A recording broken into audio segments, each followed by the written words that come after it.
كلوا واشربوا هنيئا بما أسلمتم في الأيام الخالية وأما من أوتي كتابه بشماله فيقول يا ليتني لم أوت كتابيه ولم أدر ما حسابيه يا ليتها كانت القاضية ما أغنى عني ماليه هلك عني سلطانيه خذوه فخلوه ثم الجحيم صلوه ثم في سلسلة ذرعها 70 ذراعا فاسلكوه إنه كان لا يؤمن بالله العظيم ولا يحض على طعام المسكين فليس له اليوم هاهنا هميم ولا طعام إلا من غسلين لا يأكله إلا الخاطئون فلا أقسم بما تبصرون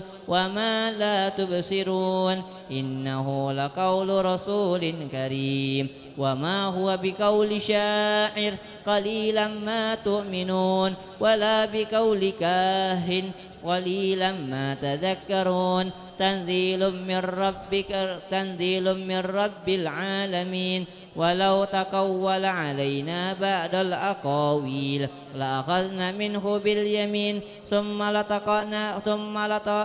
لقطعنا منه الوتين فما منكم من أحد عنه حاجزين وإنه لتذكرة للمتقين وإن لنعلم أن منكم مكذبين وإنه لحسرة على الكافرين وإنه لحق اليقين فسبح باسم ربك العظيم بسم الله الرحمن الرحيم سأل سائل بعذاب واقع للكافرين ليس له دافع من الله ذي المعارج تعرج الملائكة والروح إليه في يوم كان مقداره فاصبر صبرا جميلا إنهم يرونه بعيدا ونراه قريبا يوم تكون السماء كالمهل وتكون الجبال كالعهن ولا يسأل حميم حميما تدي من عذاب يومئذ ببنين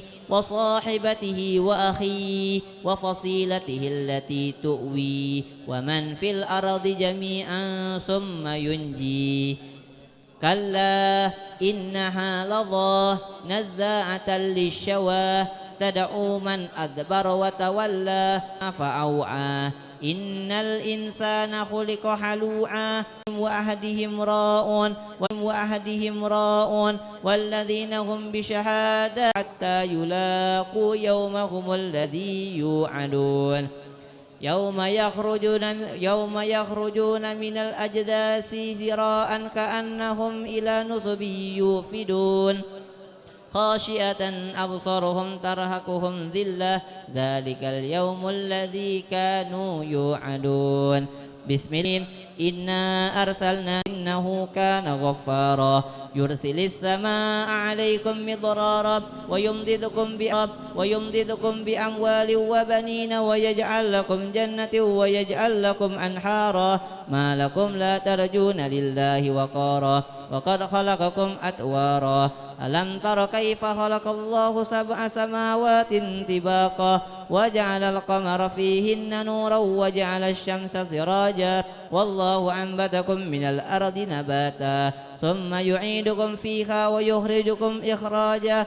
والله جعلكم الأرض بساطا لتسلكوا منها سبلا فجاجا قال نوح ربي إنهم عصوني واتبعوا من لم يزده ماله وولده إلا خسارا ومكروا مكرا كبارا وقالوا لا تذرن آلهتكم ولا تذرن ودا ولا سواعا ولا يغوث ويعوق ونسرا وقد أضلوا كثيرا ولا تزد الظالمين إلا ضلالا مما خطيئاتهم أغرقوا فأدخلوا نارا فلم يجدوا لهم من دون الله أنصارا وقال نوح ربي لا تذر على الأرض من الكافرين ديارا إنك إن تذرهم يضلوا عبادك ولا يلدوا إلا فاجرا كفارا رب اغفر لي ولوالدي ولمن دخل بيتي مؤمنا وللمؤمنين والمؤمنات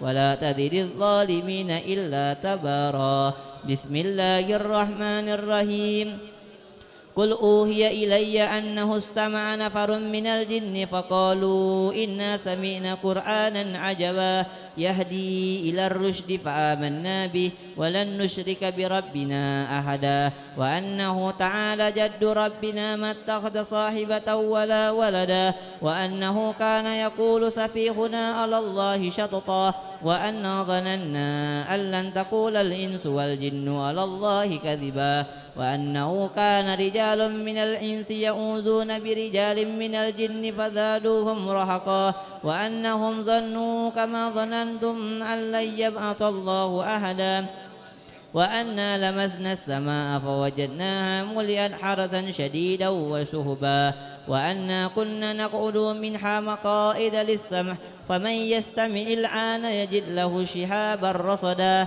وأنا لا ندري أشر أريد بمن في الأرض أم أراد بهم ربهم رشدا وأنا منا الصالحون ومنا دون ذلك كنا طرائق كددا وأنا ظننا أن لن نعجز الله في الأرض ولن نعجزه هربا وأنا لما سمعنا الهدى آمنا به فمن يؤمن بربه فلا يخاف بخسا ولا رهقا وأنا منا المسلمون ومنا القاسطون فمن أسلم فأولئك تهروا رشدا وأما القاسطون فكانوا لجهنم حطبا وأن لو استقاموا على الطريقة لأسقيناهم ماء غدقا لنفتنهم فيه ومن يرد عن ذكر ربه يسلكه عذابا صعدا وأن المساجد لله فلا تدعوا مع الله أحدا وأنه لما قام عبد الله يدعوه كادوا يكونون عليه لبدا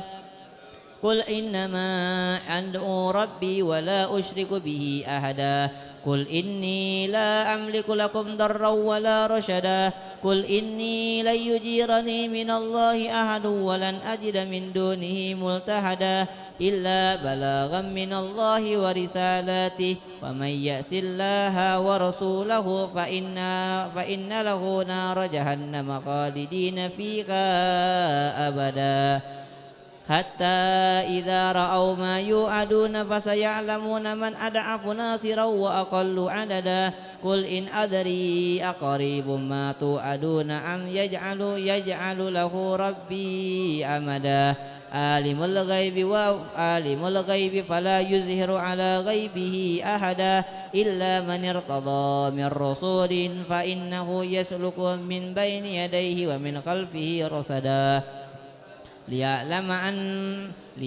أن قد أبلغوا رسالات ربهم وأحاط بما لديهم وأحصى كل شيء عددا بسم الله الرحمن الرحيم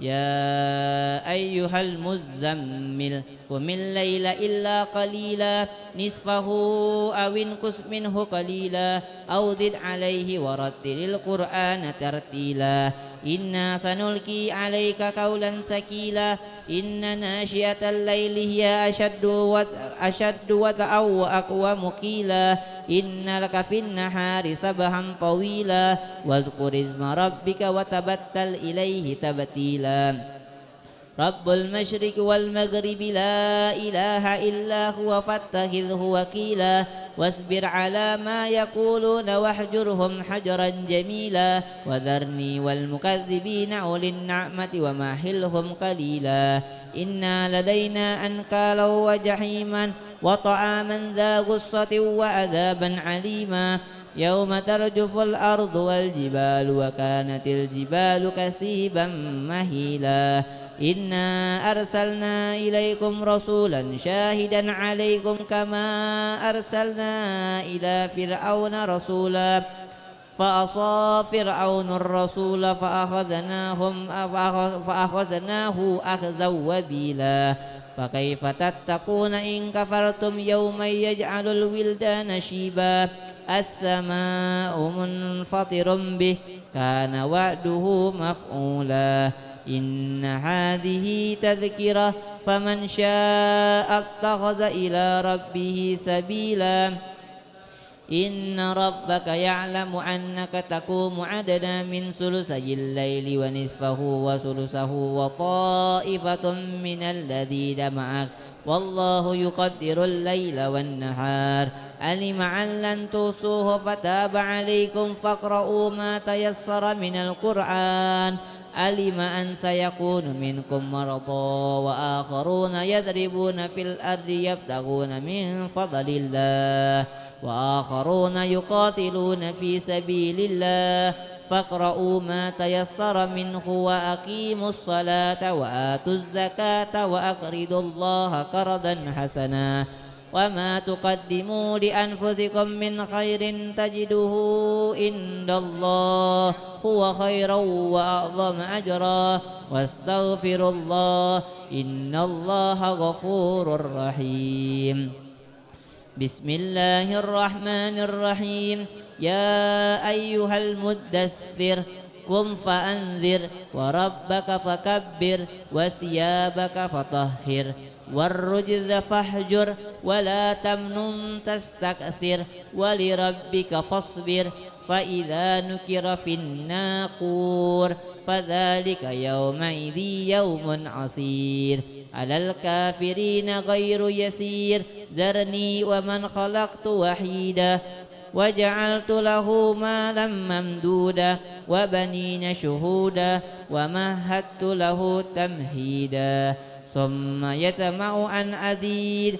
كلا إنه كان لآياتنا عنيدا سأرهقه صعودا إنه فكر وقدر فقتل كيف قدر ثم قتل كيف قدر ثم نظر ثم عبس وبصر ثم أدبر واستكبر فقال إن هذا إلا سحر يؤثر إن هذا إلا قول البشر سأصليه سقر وما أدراك ما سقر لا تبكي ولا تذر لواحة للبشر عليها 19 وما جعلنا أصحاب النار إلا ملائكة وما جعلنا عدتهم إلا فتنة للذين كفروا ليستيقن الذين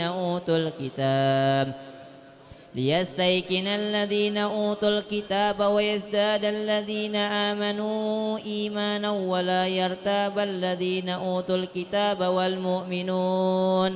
والمؤمنون وليقول الذين في قلوبهم مرض والكافرون ماذا أراد الله بهذا مثلا كذلك يضل الله من يشاء ويهدي من يشاء وما يعلم جنود ربك إلا هو وما هي إلا ذكرى للبشر كلا والقمر والليل إذ أدبر والصبح إذا أسفر إنها لإحدى الكبر نذيرا للبشر لمن شاء منكم أن يتقدم أو يتأخر كل نفس بما كسبت رهينة إلا أصحاب اليمين في جنات يتساءلون عن المجرمين ما سلككم في سقر قالوا لم نك من المصلين ولم نك نطعم المسكين وكنا نخوض مع الخائضين وكنا نكذب بيوم الدين حتى أتانا اليقين فما تنفعهم شفاعة الشافعين فما لهم عن التذكرة معرضين كأنهم حمر مستنفرة فرت من قسورة بل يريد كل امرئ منهم أن يؤتى صحفا منشرة كلا بل لا يخافون الآخرة كلا إنه تذكرة فمن شاء ذكره وما يذكرون إلا أن يشاء الله هو أهل التقوى وأهل المغفرة بسم الله الرحمن الرحيم لا أقسم بيوم القيامة ولا أقسم بالنفس اللوامة أيحسب الإنسان أن لن نجمع عظاما بلى قادرين على أن نسوي بنانه بل يريد الإنسان ليفجر أمامه يسأل أيان يوم القيامة فإذا برق البصر وخسف القمر وجمع الشمس والقمر يقول الإنسان يومئذ أين المفر كلا لا وزر إلى ربك يومئذ المستقر ينبأ الإنسان يومئذ بما قدم وأخر بل الإنسان على نفسه بصيرا ولو ألقى معاذيرا لا تحرك به لسانك لتعجل به إن علينا جمعه وقرآنا فإذا قرأناه فاتبع قرآنا ثم إن علينا بيانه كلا بل تحبون العاجلة وتذرون الآخرة وجوه يومئذ ناظرة إلى ربها ناظرة ووجوه يومئذ باصرة تظن أن يفعل بها فاقرة كلا إذا بلغت التراقي وكيل من راق وظن أنه الفراق والتفت الساق بالساق إلى ربك يومئذ المساق فلا صدق ولا صلى ولكن كذب وتولى ثم ذهب إلى أهله يتمطى أولى لك فأولى ثم أولى لك فأولى أيحسب الإنسان أن يترك سدى ألم يكن نطفة من مني يمنى ثم كان علقة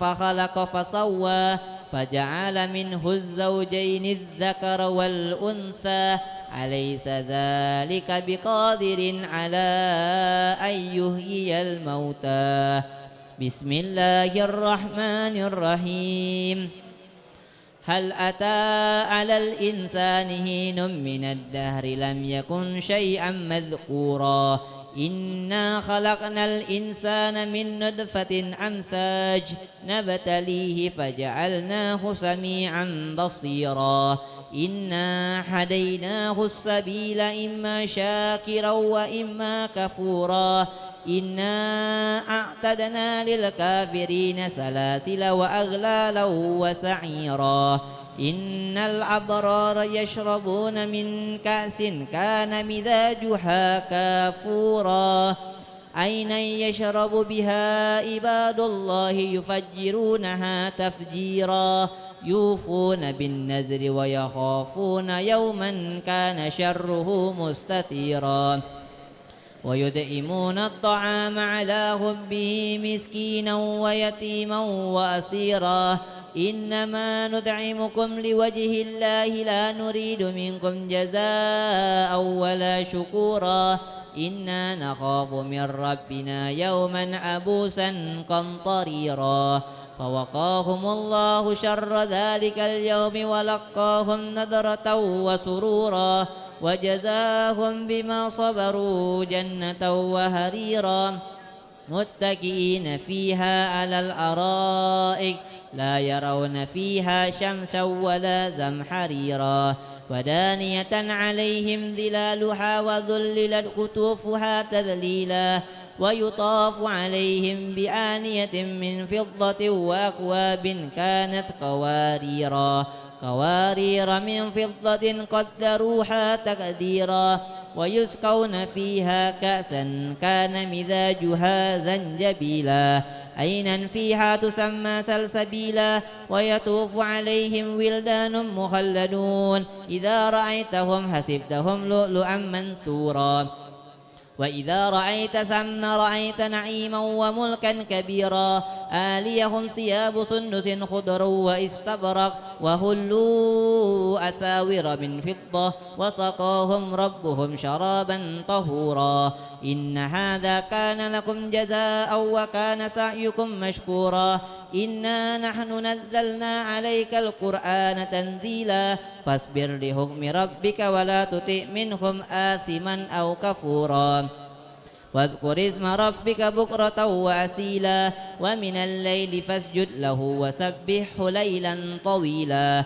إن هؤلاء يحبون العاجلة ويذرون وراءهم يوما ثقيلا نحن خلقناهم وشددنا أسرهم وإذا شئنا بدلنا أمثالهم تبديلا إن هذه تذكرة فمن شاء اتخذ إلى ربه سبيلا وما تشاءون إلا أن يشاء الله إن الله كان عليما حكيما يدخل من يشاء في رحمته والظالمين أعد لهم عذابا عليما بسم الله الرحمن الرحيم والمرسلات عرفا فالعاصفات أسفا والناشرات نشرا فالفارقات فرقا فالملقيات ذكرا عذرا أو نذرا إنما توعدون لواقع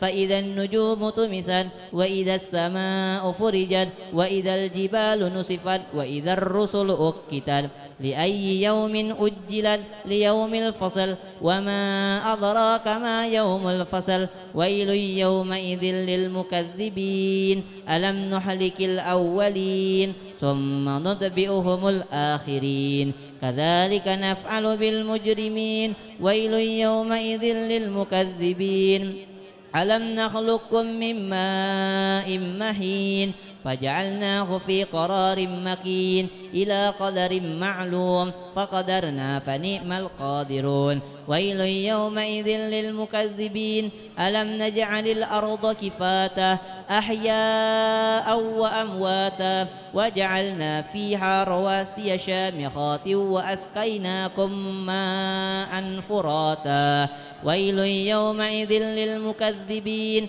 انطلقوا إلى ما كنتم به تكذبون انطلقوا إلى ظل ذي ثلاث شعب لا ظليل ولا يغني من اللهب إنها ترمي بشرر كالقصر كأنه جمالة صفر ويل يومئذ للمكذبين هذا يوم لا ينطقون ولا يؤذن لهم فيعتذرون ويل يومئذ للمكذبين هذا يوم الفصل جمعناكم والأولين فإن كان لكم كيد فكيدون ويل يومئذ للمكذبين إن المتقين في ظلال وعيون وفواكه مما يشتهون كلوا واشربوا هنيئا بما كنتم تعملون إن كذلك نجزي المحسنين ويل يومئذ للمكذبين كلوا وتمتعوا قليلا إنكم مجرمون ويل يومئذ للمكذبين وإذا قيل لهم اركعوا لا يركعون ويل يومئذ للمكذبين فبأي حديث بعده يؤمنون صدق الله العظيم.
الله أكبر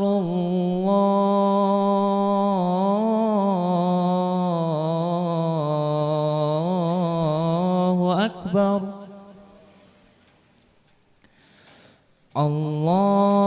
الله أكبر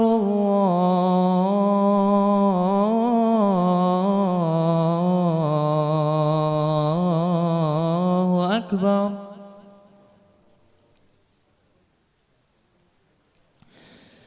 أشهد أن لا إله إلا الله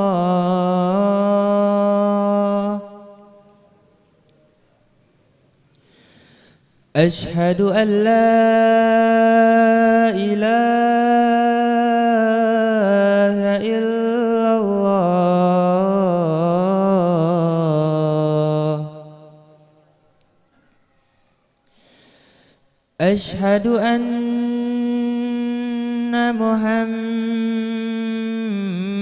محمدًا رسول الله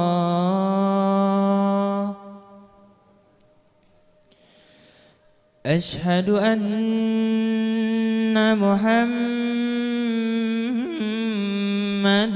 رسول الله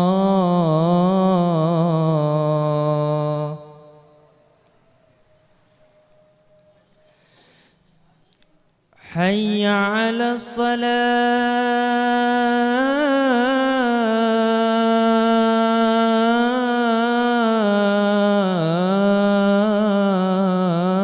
الصلاة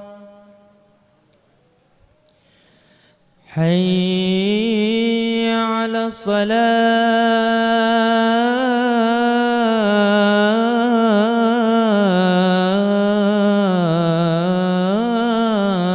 الصلاة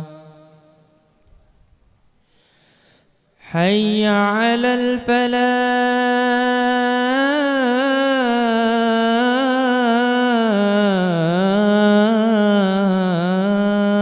الفلاح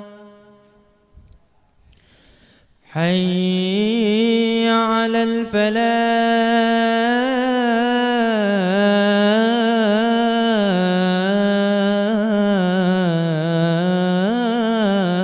الفلاح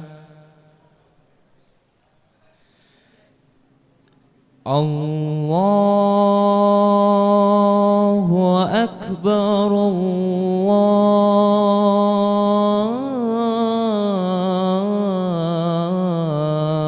الله أكبر لا إله إلا الله لا إله إلا الله محمد رسول الله صلى الله عليه وسلم اللهم رب هذه الدعوة التامة والصلاة القائمة آتي سيدنا محمد الوسيلة والفضيلة والشرف والدرجة العالية الرفيعة وبعثه مقاما محمودا الذي وعدته إنك لا تخلف الميعاد ربي في لي ولدي ربي لي ولدي ربي لي ولدي ربي لي ولدي ربي لي ولدي رحمك ورحمة صلى الله عليه وسلم وعلى آله وسلم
لله رب العالمين الرحمن الرحيم مالك يوم الدين إياك نعبد وإياك نستعين اهدنا الصراط المستقيم صراط الذين أنعمت عليهم غير المغضوب عليهم ولا الضالين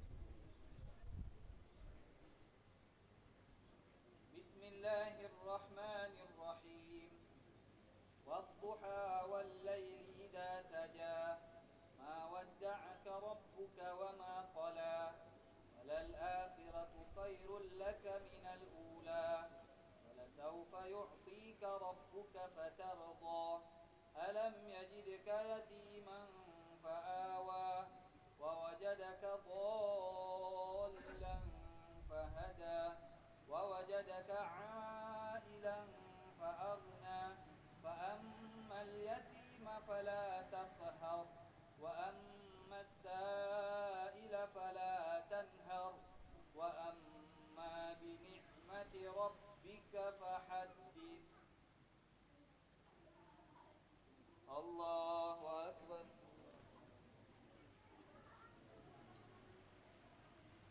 سمع الله لمن حمده الله أكبر الله أكبر الله أكبر الله أكبر بسم الله الرحمن الرحيم الحمد لله رب العالمين الرحمن الرحيم مالك يوم الدين إياك نعبد وإياك نستعين اهدنا الصراط المستقيم صراط الذين أنعمت عليهم غير المغضوب عليهم ولا الضالين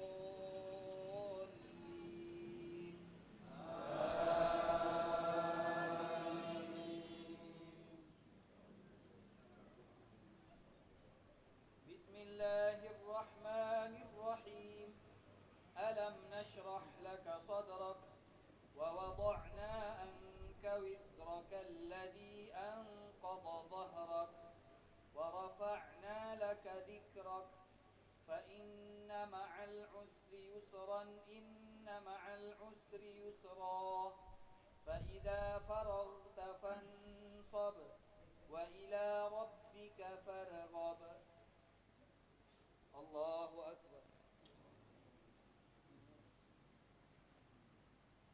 سمع الله لمن حمده الله أكبر الله أكبر الله أكبر الله أكبر الله أكبر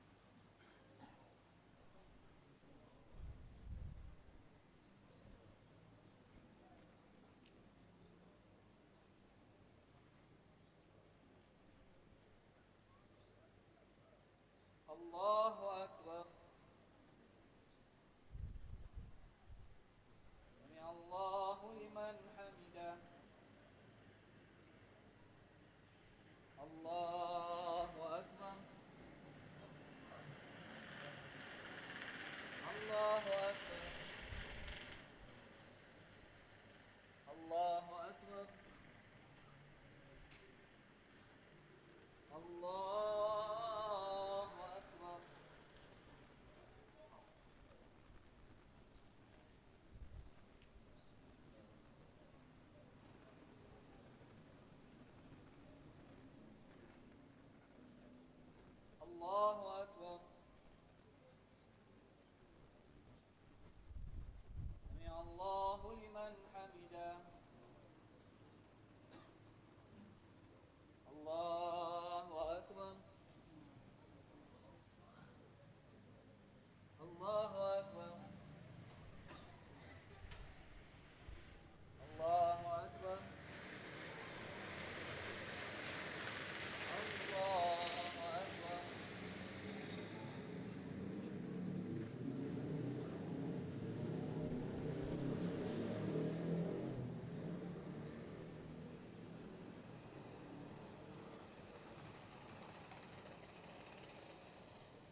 أكبر لا إله إلا الله والله أكبر الله أكبر ولله الحمد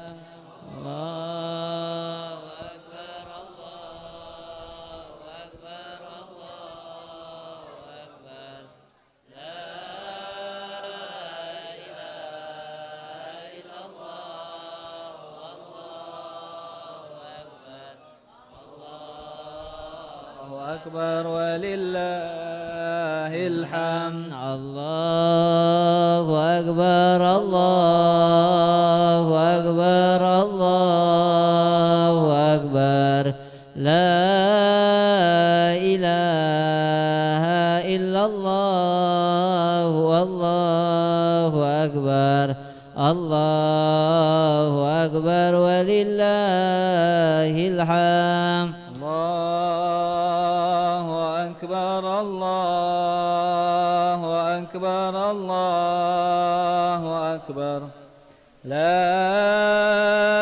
إله إلا الله والله أكبر الله أكبر ولله الحمد الله أكبر الله أكبر الله أكبر لا إله إلا الله والله أكبر الله أكبر ولله الحمد الله أكبر الله أكبر الله أكبر لا إله إلا الله والله أكبر الله أكبر ولله الحمد الله أكبر الله أكبر الله أكبر لا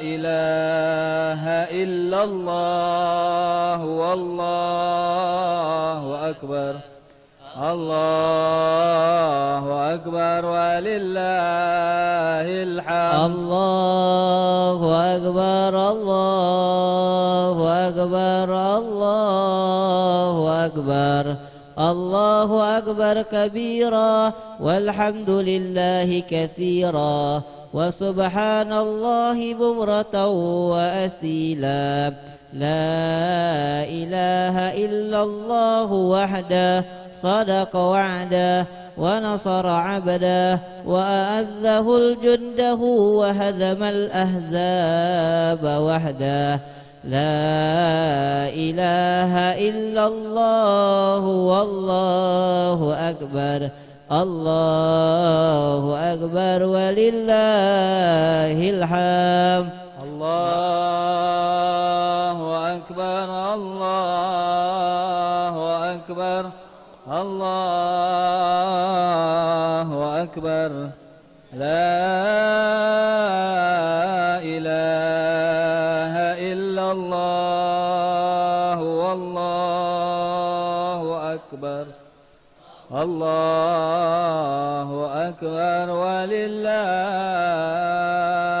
الحمد اللهم أنت السلام منك السلام إليك يعود السلام فحينا ربنا بالسلام وأدخلنا الجنة دار السلام تبارك ربنا وتعالى يا ذا الجلال والإكرام اللهم لا مانع لما أعطيت ولا معطي لما منعت ولا راد لما قضيت ولا ينفع ذا الجد منك الجد الله لا إله إلا هو الحي القيوم لا تأخذه سنة ولا نوم له ما في السماوات وما في الأرض من ذا الذي يشفع عنده إلا بإذنه يعلم ما بين أيديهم وما خلفهم ولا يحيطون بشيء من علمه إلا بما شاء واسع كرسيه السماوات والأرض ولا يؤوده حفظهما وهو العلي العظيم اللهم أعنا على ذكرك وشكرك وحسن عبادتك سبحان من لا يعلم قدره غيره ولا يبلغ الواصفون صفته سبحان ربي العلي الأعلى الوهاب سبحان الله سبحان الله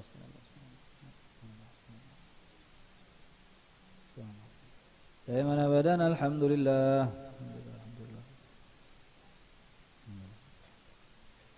الحمد لله لا كل حال في كل نعمة الله أكبر اللهم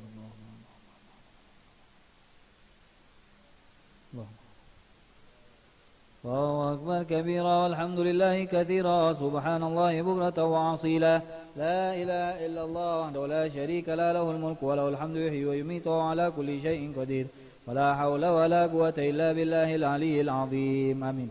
استغفر الله العظيم. بسم الله الرحمن الرحيم. الحمد لله رب العالمين حمدا شاكرا حمدا ذاكرا حمدا يوافي نعمه ويكافئ مزيدا. يا ربنا لك الحمد كما ينبغي لجلالك الكريم وعظيم سلطانك. اللهم صل وسلم وبارك وكرم على سيدنا محمد وعلى ال سيدنا مولانا محمد افتح باب رحمة الله حدد ما في علم الله صلاة وسلاما دائما بدوام كله وعلى آله وصحبه ومن والاه. اللهم إنا نسألك العفو والعافية والمعافاة الدائمة في الدين والآخرة. اللهم إنا نسألك رضاك والجنة وما قرب إليهما من قول وفعل ونية واعتقاد ونعوذ بك من سخطك والنار وما قرب إليهما من قول وفعل ونية واعتقاد. اللهم إنا نسألك من خير كله عاجله وآجله ما علمنا منه وما لم نعلم ونعوذ بك من شر كله عاجله وآجله ما علمنا منه وما لم نعلم. ربنا اغفر لنا وارحمنا واحفظنا ولوالدينا ومشايخنا في الدين وأهلنا وأصحابنا وأحبابنا وذوي الحقوق علينا ومن أحسن إلينا أجمعين. جعلنا وإياهم أجمعين عبيدك إحسان لا عبيد امتحان. وبارك في كل حين قرة عين سيد المرسلين والحقنا وإياهم بالصالحين. اللهم جملنا بالعافية والسلامة. حققنا يا ربنا بالتقوى ومع الاستقامة وأعذنا من مجيبات ندامة يوم القيامة. يا حافظ احفظنا يا حافظ احفظنا يا حافظ احفظنا وثبتنا من الثبات. ربنا آتنا في الدنيا حسنة وفي الآخرة حسنة وقنا عذاب النار. صلى الله عليه وسلم محمد وآله وصحبه وسلم. الحمد لله رب العالمين. منا ومنكم تقبل يا كريم.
Tes.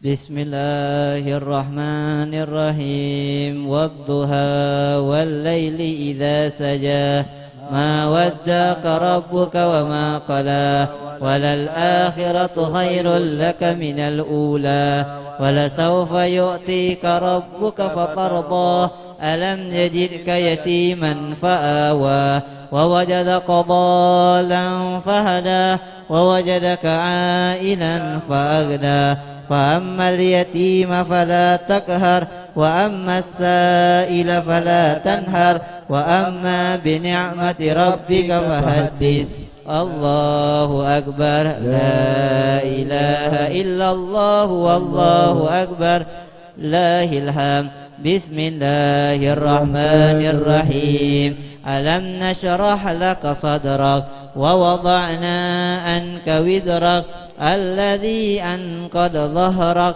ورفعنا لك ذكرك فإن مع العسر يسرا إن مع العسر يسرا فإذا فرغت فانصب وإلى ربك فارغب الله أكبر لا إله إلا الله والله أكبر ولله الحمد بسم الله الرحمن والتين والزيتون وطور سينين وهذا البلد الأمين لقد خلقنا الإنسان في أحسن تقويم ثم رددناه أسفل سافلين إلا الذين آمنوا وعملوا الصالحات فلهم أجر غير ممنون فما يكذبك بعد بالدين أليس الله بأحكم الحاكمين الله أكبر لا إله إلا الله والله أكبر ولله الحمد بسم الله الرحمن الرحيم اقرأ باسم ربك الذي خلق خلق الإنسان من علق اقرأ وربك الأكرم الذي علم بالقلم علم الإنسان ما لم يعلم كلا إن الإنسان ليطغى أن رآه استغنى إن إلى ربك الرجعى أرأيت الذي ينهى أبدا إذا صلى أرأيت إن كان على الهدى أو أمر بالتقوى أرأيت إن كذب وتولى ألم يعلم بأن الله يرى كلا لئن لم ينته لنسفعا بالناصية ناصية كاذبة خاطئة فليدع ناديه سندع الزبانية كلا لا تطيعه واسجد واقترب سبحان الله والحمد لله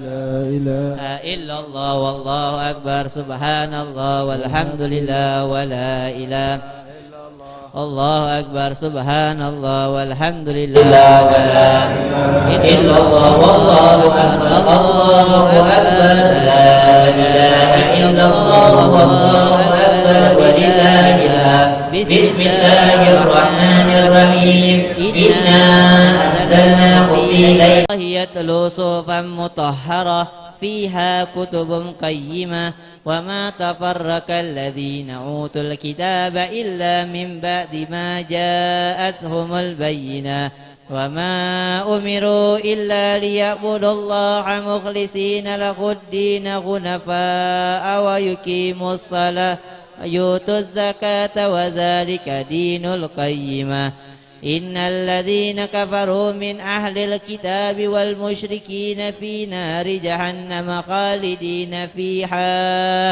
أولئك هم شر البرية إن الذين آمنوا وعملوا الصالحات أولئك هم خير البرية جزاؤهم عند ربهم جنات عدن تجري من تحتها الأنهار خالدين فيها أبدا رضي الله عنهم ورضوا عنه ذلك لمن خشي ربه الله أكبر لا إله إلا الله والله أكبر الحمد بسم الله الرحمن الرحيم إذا زلزلت الأرض زلزالها وأخرجت الأرض أثقالها يأتي قدحا فالمغيرات سبها فأثرن به نقعا فوسطن به جمعا إن الإنسان لربه لكنود وإنه على ذلك لشهيد وإنه لحب الخير لشديد أفلا يعلم إذا بؤثر ما في القبور وحصل ما في الصدور إن ربهم بهم يومئذ لخبير الله أكبر لا إله إلا الله أكبر ولله الحمد بسم الله الرحمن الرحيم القارعة ما القارعة وما أدراك ما القارعة يوم يكون الناس كالفراش المبثوث وتكون الجبال كالعهن المنفوش فأما من ثقلت موازينه فهو في عيشة راضية وأما من خفت موازينه فأمه هاوية وما أدراك ما هي نار هامية الله أكبر لا إله إلا الله والله أكبر ولله الحمد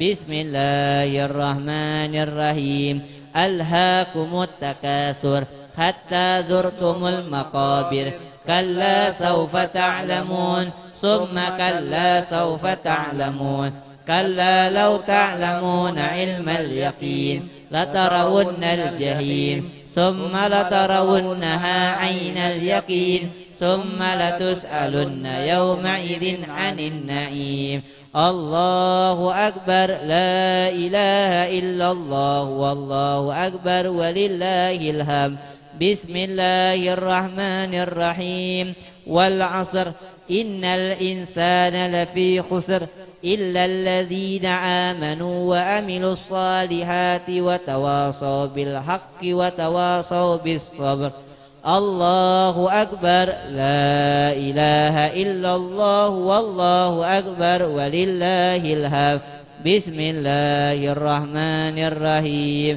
ويل لكل همزة لمزة الذي جمع مالا وعدده أن ماله أخلده كلا لينبذن في الحطمة وما أدراك ما الحطمة نار الله الموقدة التي تطلع على الأفئدة إنها عليهم مؤصدة في أمد ممددة الله أكبر لا إله إلا الله والله أكبر ولله الحمد بسم الله الرحمن الرحيم ألم تر كيف فعل ربك بأصحاب الفيل ألم يجعل كيدهم في تضليل وأرسل عليهم طيرا أبابيل ترميهم بحجارة من سجيل فجعلهم كعصف مأكول الله أكبر لا إله إلا الله والله أكبر ولله الحمد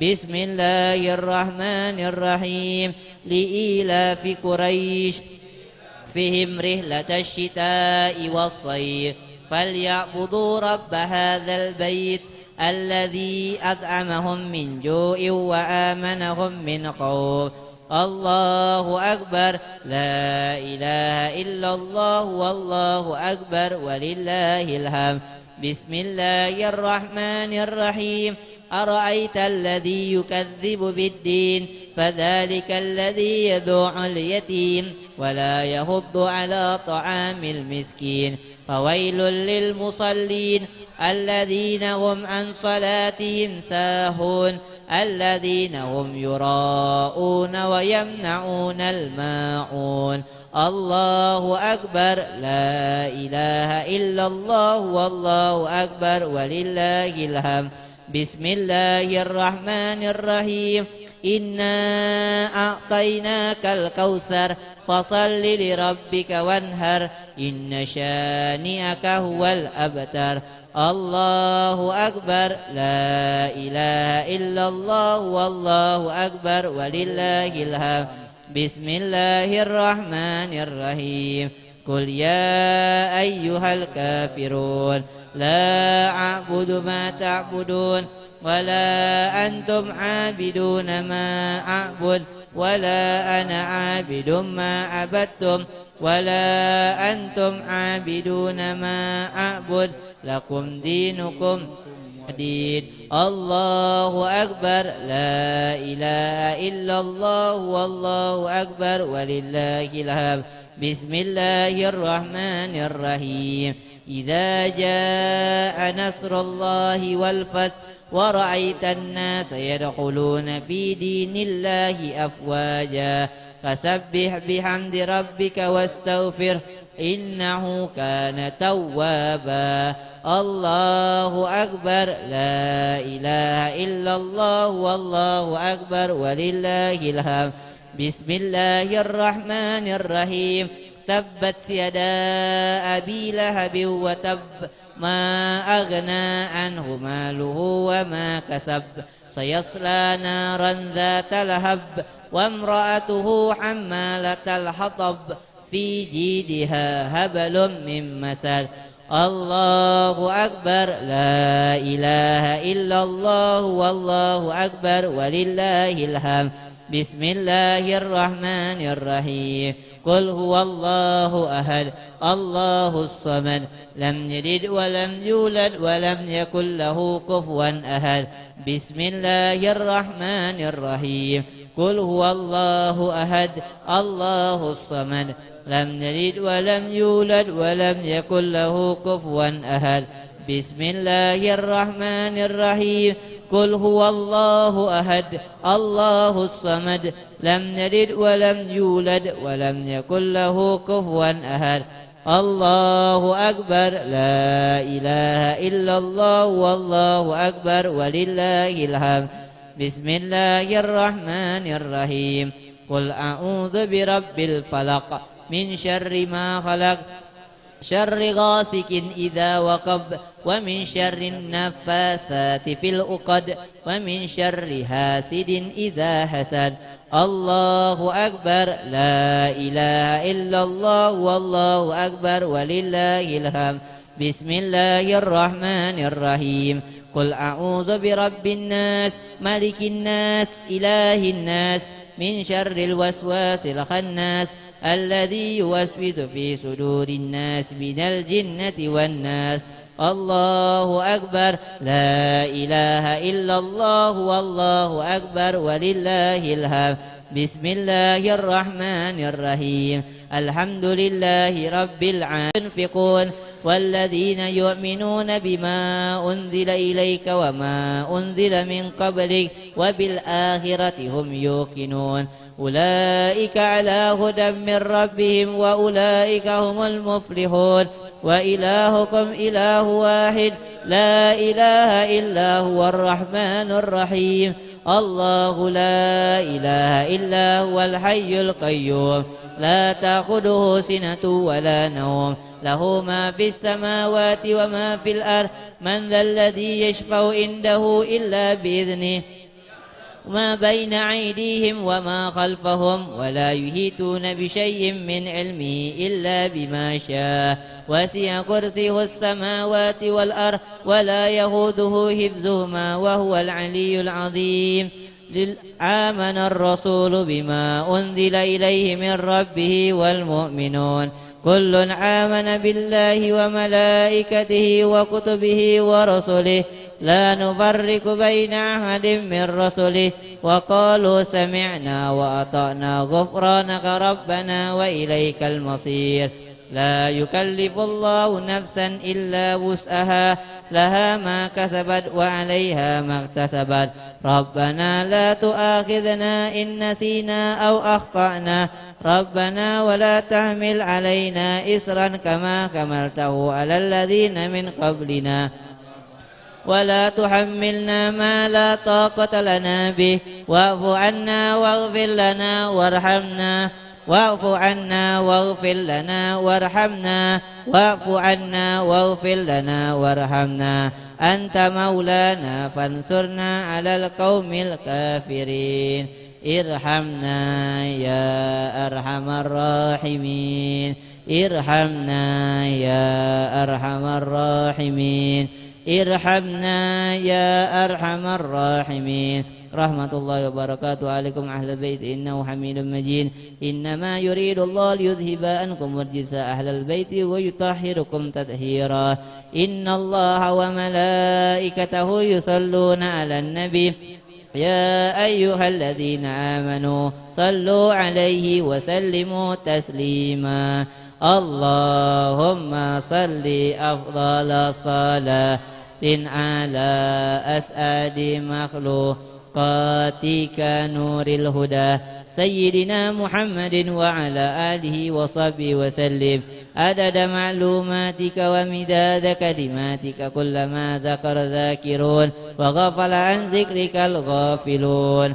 اللهم صل أفضل الصلاة على بمخلوقاتك شمس الضحى سيدنا محمد وعلى آله وصحبه وسلم عدد معلوماتك ومداد كلماتك كلما ذكر ذاكرون وغفل عن ذكرك الغافلون اللهم صل أفضل الصلاة على أسعد مخلوقاتك بدر الدجى سيدنا محمد وعلى آله وصحبه وسلم عدد معلوماتك ومداد كلماتك كلما ذكر ذاكرون وغفل عن ذكرك الغافلون وسلم رضي الله تعالى عن سادتنا أصحاب رسول الله أجمعين وحسبنا الله نعم الوكيل نعم المولى ونعم النصير ولا حول ولا قوة إلا بالله العلي العظيم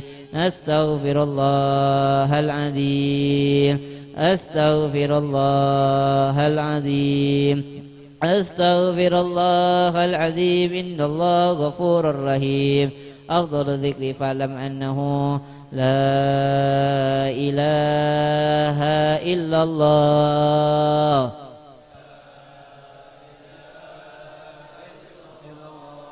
لا إله إلا الله